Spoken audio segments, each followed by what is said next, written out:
¿A dónde vais? A escuchar el Cawin, ¿Qué cagüín? el podcast, el de Vida Digna. Estás escuchando El Cawin, un podcast del Movimiento Solidario Vida Digna de San Joaquín. Respirar para sacar la voz, despegar tan lejos como un águila veloz. Respirar un futuro esplendor, cobra más sentido si lo creamos los dos. Liberarse de todo el pudor, tomar de las riendas, no rendirse al opresor. Caminar erguido sin temor, respirar y sacar la voz.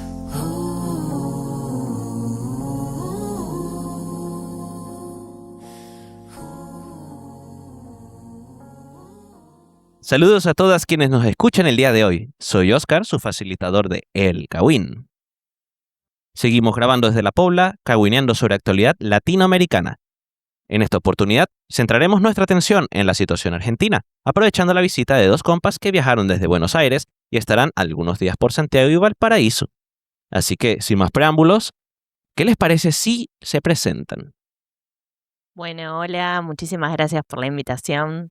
Mi nombre es Carolina, soy de Buenos Aires, Argentina. Integro como docente y militante el Bachillerato Popular Ezequiel de Monti desde el año 2022. Bueno, nos pareció muy importante poder venir a compartir también una experiencia tanto de la actualidad argentina como de la educación popular en general y en particular de nuestro bachi. Buenas a todos, todas.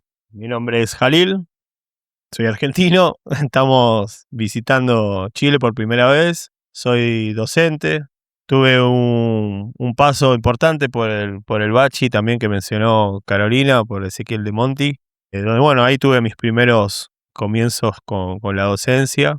Actualmente estoy volcado en lo que es la educación secundaria, tradicional, digamos, del Estado, en la ciudad de Buenos Aires, ¿no? Y bueno, y también soy músico.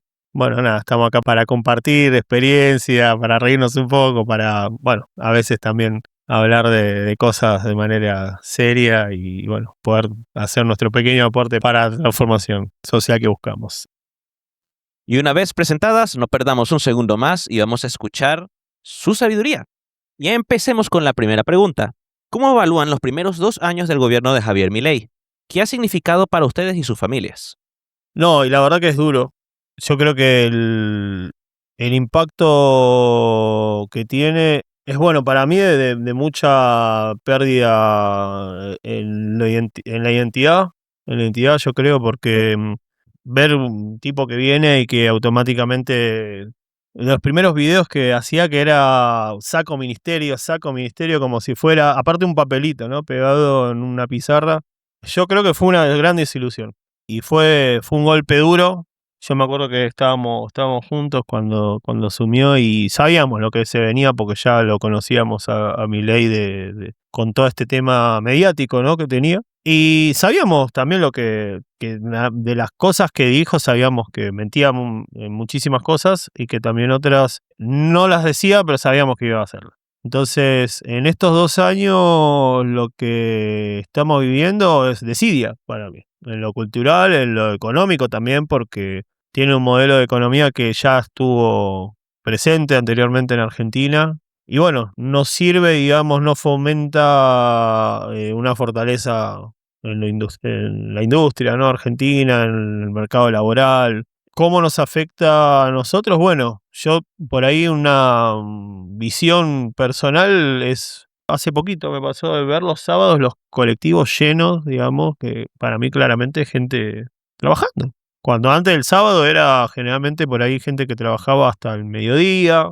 Es lo que puedo ver, que hay que trabajar más, hay que trabajar el doble, 2 trabajos. Bueno, los programas de ayuda económica a la gente fueron pisados a la par del salario, de la pérdida adquisitiva del salario. Bueno, ahí sí hay datos, creo, dando vuelta en la web que quedamos anteúltimos, ¿no? Creo que eso, ¿no? A los sectores más vulnerables de la sociedad es un golpe duro. Sí, aparte de la línea que baja, ¿no? Desde esto de las estafas que todavía no está aclarado, desde el odio también en su discurso, y eso se va replicando, ¿no? En situaciones cotidianas. Bueno, cada tanto aparece algún videíto, algo que decís, wow, no me imaginaba Argentina viviendo estos momentos. Bueno, estos 2 años en particular, medio terroríficos. Tal vez no de forma tan directa en lo económico, podemos decir, en lo personal, en lo individual de mi día a día. Por suerte, o sea, siento que eso es una gran fortuna, pero sí en las personas que me rodean. Tengo tengo familiares que perdieron el empleo de muchísimos años. Hubo despidos en el Estado masivos, pero a mansalva. O sea, de personas con antigüedades de 25 años y un nivel de crueldad. O sea, creo que ya es cruel quedarte sin trabajo, claramente, y tener necesidades económicas o que cueste salir adelante y conseguir otro trabajo. Pero había un nivel de crueldad en personas que iban hace muchísimos años a ese lugar a trabajar con su círculo de pertenencia, con un montón de cosas, e ir a fichar y no poder entrar, colocar su tarjeta para ingresar a su trabajo y no poder entrar. Así, ese nivel de crueldad adrede, creo yo. O sea, y es un nivel de sadismo y de poca empatía celebrado por muchos, que creo que ese es también lo complejo y que tiene que ver con la gran batalla cultural que se habla tanto, ¿no? Como un gobierno no llega primero y tampoco se sostiene, porque hay que asumir que se está sosteniendo, tiene cierta legitimidad política este gobierno, con un par de locos individualistas que quieren destruir lo colectivo, o como le llamemos, destruir todo lo construido en un punto.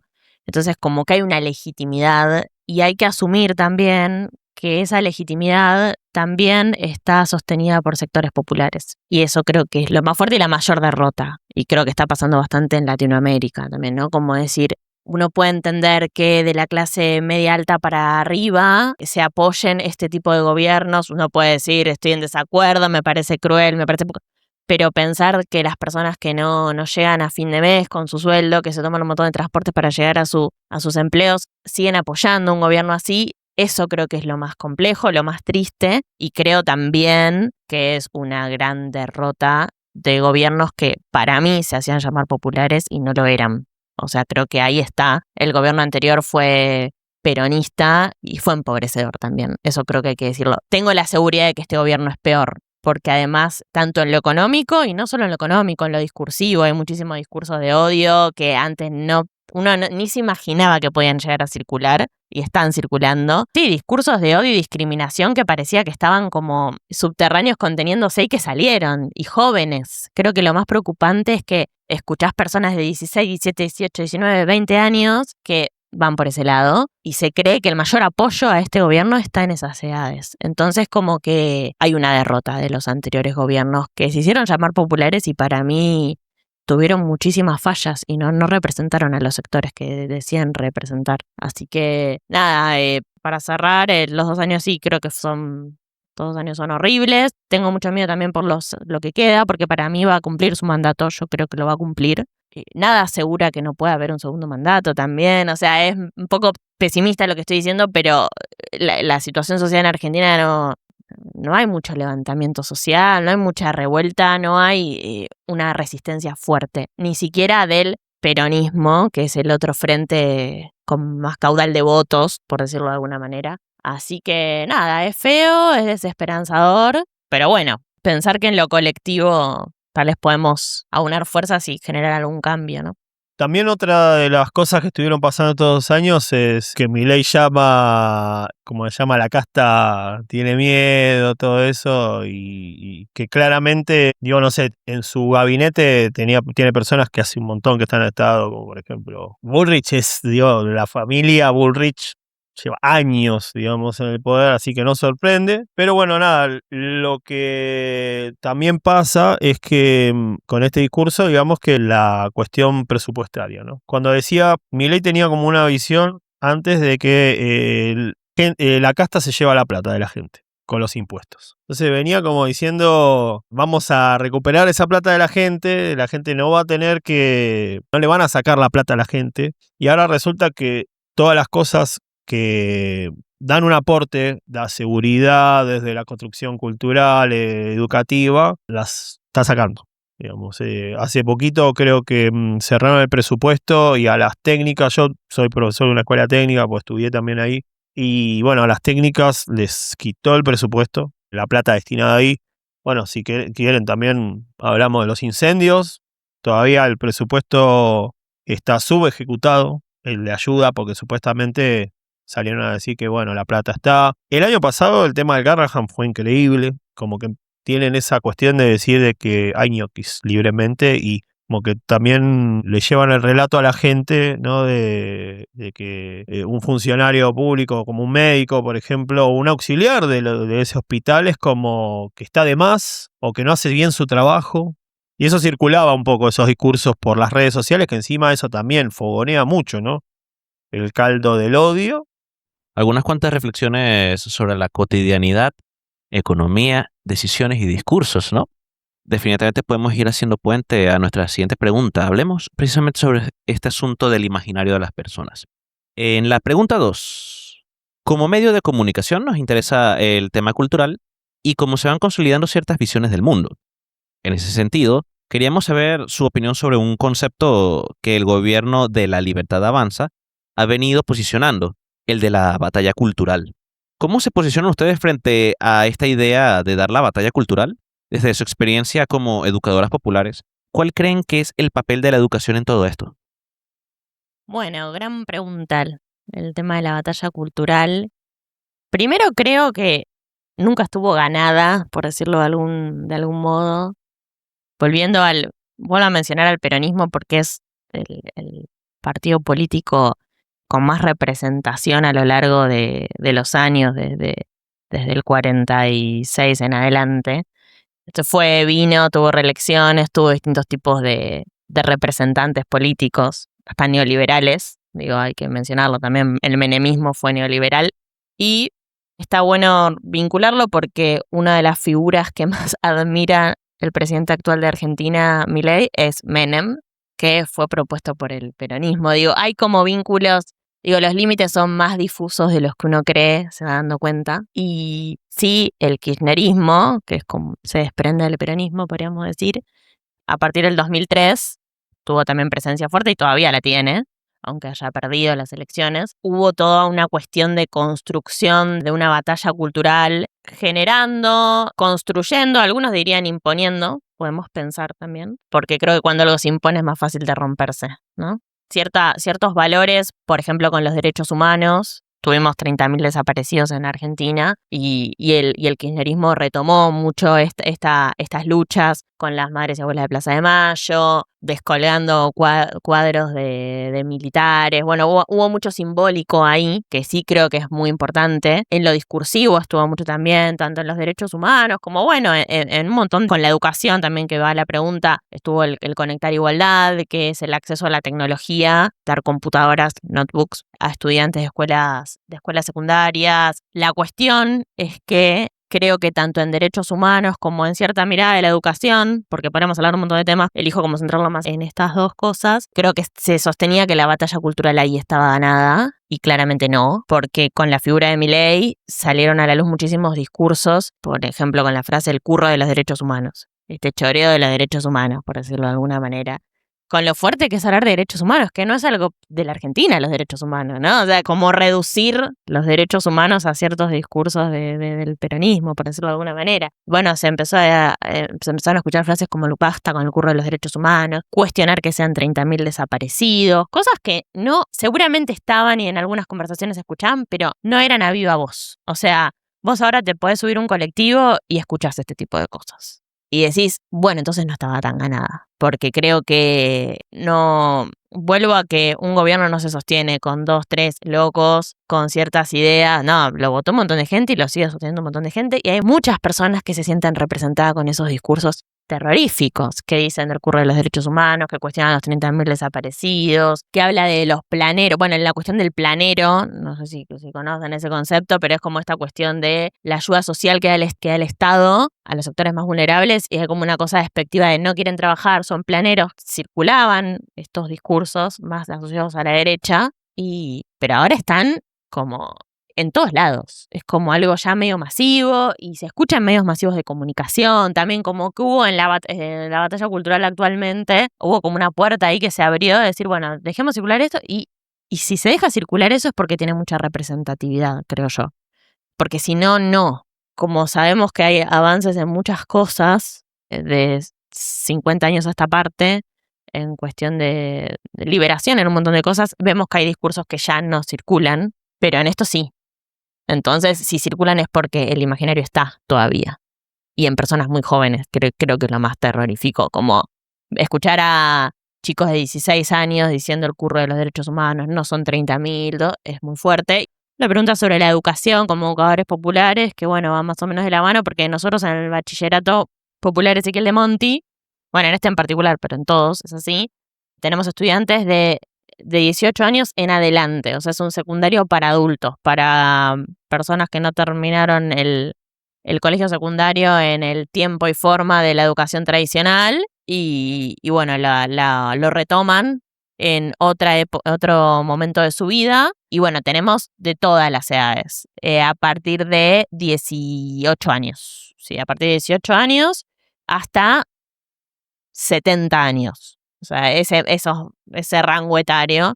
Pero tenemos bastantes personas jóvenes.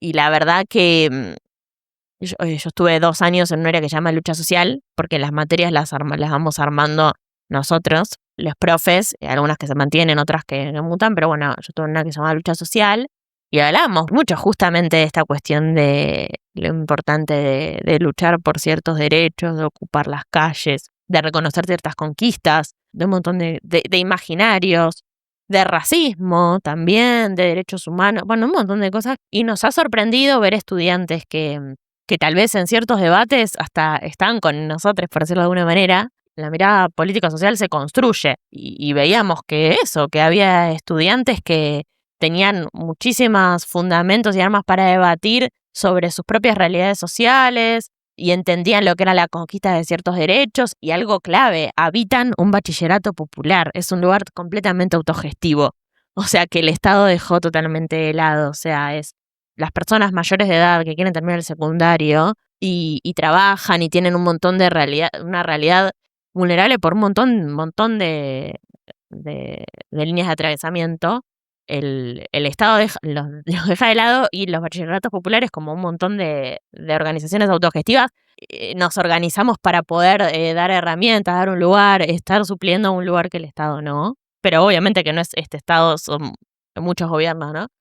Y bueno, así todo, hay una mirada como de derecha en muchos estudiantes, pero bueno, sí creemos que el debate, las lecturas, el escucharnos, el tener una escucha crítica de ambos lados, porque también estudiantes que pueden no tener afinidades político-partidarias con nosotros también nos pueden decir, el gobierno anterior o tal hicieron pésimo estas cosas y nosotros vamos por una alternativa y uno tiene que escuchar eso. Me parece que la cuestión es poder intentar construir otras alternativas, porque tal vez son alternativas políticas que no existieron hasta ahora.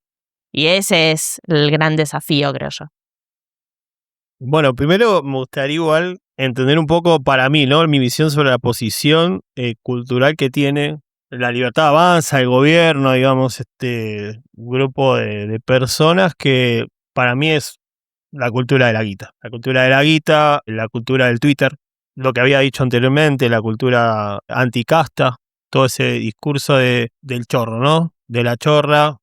Y también que claramente tiene que ver con eso, ¿no? La cultura antiperonista, ¿no? Entonces hay todo un discurso también fuerte de hace 100 años que nos vienen robando y que, bueno, también algo global, ¿no? Que recién afuera estábamos hablando, que es esa cuestión que el socialismo fracasó, que para mí no cuadra, digo, todos los que conocemos cómo es el socialismo verdaderamente o cómo podría haber sido, digamos, o cómo lo fue en algún momento en alguna parte del planeta, no es nada de lo que estuvo siendo hasta ahora, creo. Sí hay políticas sociales. Y después la cultura también, bueno, a través de un stream oficial que bueno, eso también reforzó mucho los stream oficial del gobierno, ¿no? Así que, bueno, nada, creo que por momentos me pongo a pensar y digo, che, ¿es cultural lo que hacen? Sí.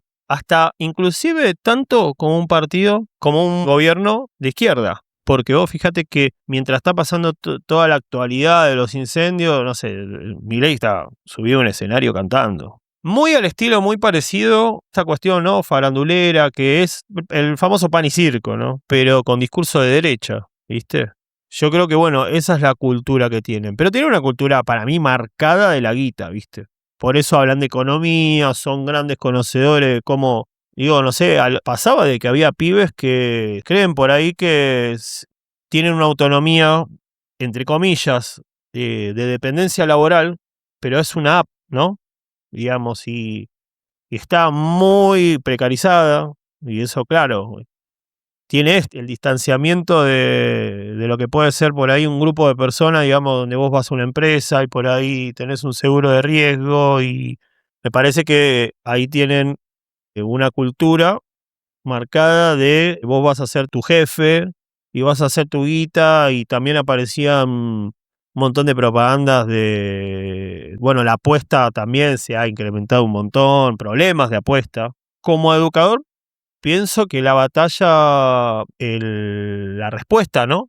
Cultural, para mí, o sea, es importante, ¿no? La educación. Cuando hablamos de educación, fuera de joda, parece que retrocedimos tanto que tenemos que recuperar lo básico, que es que la persona pueda, lo mismo de siempre igual creo, pero con más ímpetu, ¿no? De que una persona pueda agarrar y aprender un oficio, pueda crear su futuro, su proyecto de vida, que pueda terminar los estudios. Me parece que en Argentina tenemos el acceso a una universidad que también ha sido en su momento como amenazada, ¿no? Por el gobierno de Milei, con el tema del presupuesto, y de hecho fue una de las marchas más multitudinarias, ¿no? Que hubo el año pasado. Pero bueno, así todo se salió, ¿no? Así que bueno, las marchas son importantes también, ¿no? En la batalla cultural.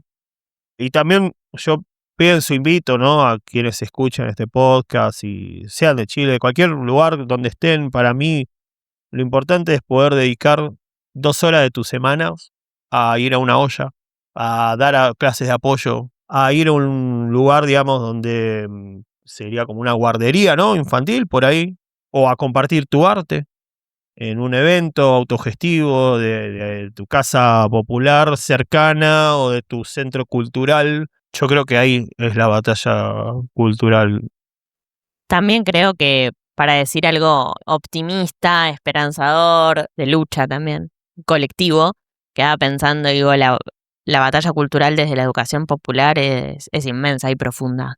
Digo, ¿en qué valores se da? Me quedaba pensando en ser 100% autogestivo, en el gesto de los estudiantes llegando y haciéndose la merienda para todos, en que participen en la organización de un festival para recaudar fondos, en las asambleas, en donde los estudiantes deciden qué problemáticas abordar, qué cambios pueden generar una mejora en el espacio para todos, en el reconocimiento de los estudiantes sobre la lucha de los docentes por tener nuestro sueldo, porque no tenemos sueldo, en ese reconocimiento de que es un lugar de lucha y en el que se pueden sentir libres. Creo yo, también por charlas que hemos tenido con estudiantes, ellos nos lo hacen llegar esto.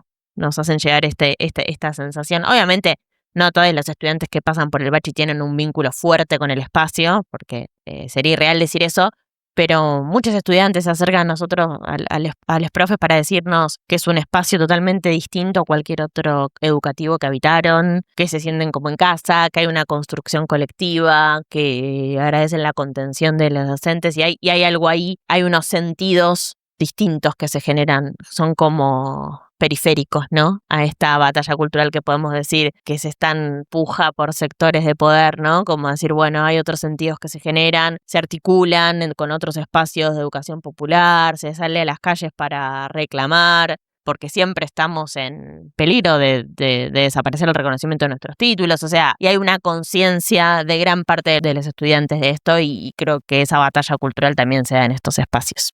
Creo que es bien importante recoger aquí el hecho de que si bien el panorama es bastante oscuro, ciertamente se recoge de que la esperanza está en la acción, ¿no? En ese sentido, sí, el llamamiento a que las personas se organicen y empiecen a ver cómo juntos podemos empezar a resolver nuestros problemas viene a ser bastante clave, lo cual me remonta a la tercera pregunta.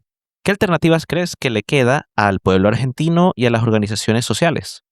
creo que es eso, ¿no? Es reforzar los valores, poder acceder a la salud, digamos, ¿no? O sea, desde lo educativo, ¿no? Digo, principalmente, ¿no? Tener esa cuestión que el Bachi también, ¿no? La salud comunitaria, en la educación popular está, ¿no? Digamos, yo como profe actualmente veo el sistema tradicional de educación y hay un montón de cosas que estarían buenas.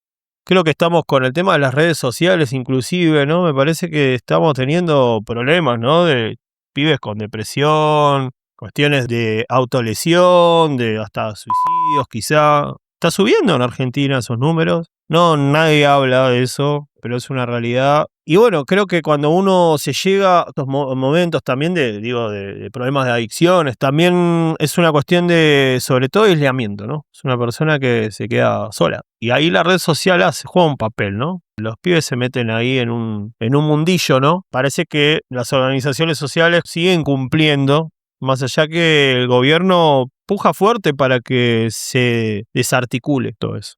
Ya sea desde el de financiamiento. Me acuerdo que lo primero que hicieron fue terrible, ¿no? Lo de que en un galpón pusieron un montón de comida de los comedores y denunciaban comedores que no estaban, que ellos decían que no estaban anotados, ¿no? Bajo regla, ponele. Y como que inclusive usaban esos alimentos para venderse. Y dejaron ahí la comida como 1 año, 2 años, creo. No tengo bien el dato, pero sé que está ahí, digamos, estuvo enjuiciando Sandra Petovelo, la ministra que realizó todo esto, del capital humano, ¿no? Como le dicen al ministerio, donde reúne todo lo que antes era el Ministerio de Desarrollo Social. Pero bueno, yo creo eso, que la acción está en poder que los pibes no tengan un nivel de conciencia, digamos, de uno individual para con el resto, ¿no? Con los otros, porque bueno, los seres humanos sabemos que no podemos vivir, ni sobrevivir, ni criarnos sin el otro, ¿no? Y hay mucho de esa cultura también, ¿no? Presente en que me lo gano yo con mi dinero y con mi esfuerzo y mi mérito. Nada, desde que saliste de tu casa, abriste la puerta y la puerta está hecha por otra persona. Te subiste a un colectivo, está el chofer, está gente que, bueno, no hay una vida, digamos, sin otro. Entonces, bueno, fortalecer esos lazos, creo, ¿no? Esas redes de solidaridad. Yo creo que sí, que el desafío de las orgas claramente es humanizarnos, ¿no? Contrario, entiendo que el tema de la internet hoy en día es como toda tecnología, tiene sus pros y sus contras, ¿no? Pero no nos olvidemos que podemos reunirnos y charlar y contenernos y, bueno, hacer una catarsis de las cosas buenas y de las cosas malas también nos pasan. Así que nada, la cultura es muy difícil de erradicarla. Eso durante años pueden quemar libros, es doloroso, ¿no? Pero han muerto gente, desaparecido gente. Yo creo que eso no es muy difícil borrarlo, ¿no? De la memoria colectiva. Entonces, bueno, creo que hay que resistir, ¿no? Unido entre hermanos, hermanas, compañeros, compañeras, familia, la comunidad. Alternativas para el pueblo argentino es algo bastante complejo en este momento, pero se me venía pensando hasta ahora que estuvo sucediendo de forma colectiva, ¿no? De resistencia en estos 2 años, y lo primero que se me vino a la cabeza fueron las asambleas barriales, que es algo que, bueno, nosotros vivimos en el barrio de Boedo, y estoy hablando de Capital Federal. Después Provincia de Buenos Aires tiene también sus asambleas. Vivimos en el barrio de Boedo de Capital Federal y la presencia asamblearia es muy fuerte. Se reúnen todos los sábados, yo fui un par de veces nomás, pero era reunirse a debatir en una plaza y a debatir, a ver cómo se hacen festivales, a ver cómo se organiza la presencia en las calles. Empezaron a armar para hacer pegatinas con frases, con luchas. Después están en las movilizaciones de los jubilados los días miércoles. Sí noto que hubo una presencia más fuerte de estos modos de organización más al principio y creo que se fue debilitando un poco. Hubo como un boom de reunámonos, asamblea, festivales, esto, lo otro. Creo que es por ahí. Y me incluyo de forma autocrítica, decir, estaría bueno haber participado más o participar más. También que creo que mi espacio de militancia es el Bachi, pero no alcanza. Pero creo que es ahí. O sea, que los barrios tengan sus espacios asamblearios, esta cuestión de organizar festivales, está bien colectivo todo, como bueno, ¿quién puede hacer el afiche? Alguien que tenga cancha con lo que es diseño, ¿quién puede imprimirlo? Bueno, yo puedo en el trabajo. Y esta cosa es por ahí, como que, bueno, y la marcha de los jubilados de los miércoles, porque hubo un recorte presupuestario tremendo, ya las jubilaciones eran muy bajas, ahora son más bajas, y de los medicamentos, la cobertura de los medicamentos, todo, no sé, pienso ahora, estaría buenísimo que estas marchas de los miércoles